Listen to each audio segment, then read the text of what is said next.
तुम्ही कधी shark tank बघता का? शार्क टँक बघत असाल ना, तर तुम्हाला त्याच्यामध्ये एक शब्द वारंवार ऐकू येत असेल. शार्क विचारतात, म्हणजे जे सामील झालेले उमेदवार आहेत त्यांना विचारतात, तुमचा कॅक काय आहे? आणि उमेदवार पण सांगतात की माझा कॅक सर ₹300 आहे, ₹200 आहे वगैरे. तर हा कॅक काय असतो आणि आपल्यासाठी याचा फायदा काय? तुम्ही एखादा कस्टमर जेव्हा मिळवता, तेव्हा ती मिळवण्यासाठी काही ना काहीतरी ॲडव्हर्टाइजमेंट करावी लागते, काहीतरी आपल्याला मार्केटिंग करावी लागते आणि या मार्केटिंगसाठी खर्च होतो. आता समजा आपण गृहीत धरू, तुमचं शॉप आहे आणि तुम्ही एक महोत्सव लावलाय 1 ते 15 तारखेदरम्यान आणि त्या महोत्सवासाठी तुम्ही मेटा ॲड्स लावल्यात ₹10,000 तुम्ही बॅनर्स लावलेत ₹10,000 आणि तुम्ही पॅम्पलेट वाटलेत ₹10,000 एकूण खर्च किती झाला? ₹30,000 आणि या तारखेदरम्यान तुम्हाला 100 कस्टमर मिळालेत.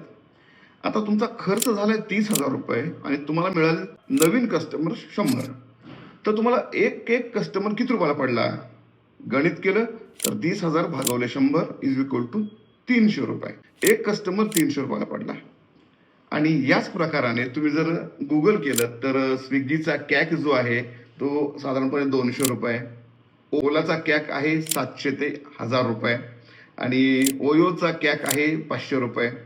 आता तुम्ही म्हणाल सर आम्हाला हा कॅक मोजायची गरज काय आहे, याचा फायदा काय होतो, हे काम करायचं?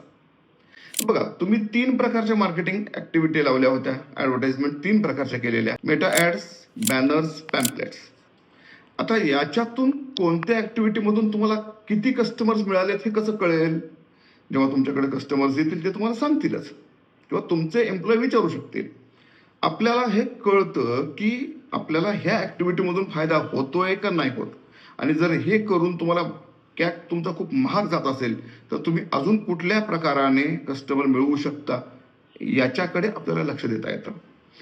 हे करण्यासाठी आपल्याला कॅक आवश्यक असतो. तुम्ही म्हणाल सर आम्ही तर स्टार्टअप नाही आहोत, आम्ही साधारण एक दुकानदार आहोत. कोण म्हणलं स्टार्टअप साठीच असतं? बघा, बिझनेसच्या ज्या फंडामेंटल्स आहेत ना ते स्टार्टअप साठीच नाही आहेत. आपण पण स्टार्टअपच आहोत आणि आपल्याला सुद्धा ह्या गोष्टी माहीत पाहिजेत. म्हणून तर मी निलेश काळे हा प्रयत्न करतोय की तुम्हाला ह्या टेक्निकल गोष्टी समजाव्या आणि सोप्या भाषेमध्ये. जर समजा तुम्हाला अजून पुढे येणाऱ्या ज्या टेक्निकल गोष्टी समजून घ्यायच्या असतील तर आम्हाला नक्की फॉलो करा आणि तुमच्या मित्रांपर्यंतही ही रील नक्की शेअर करा.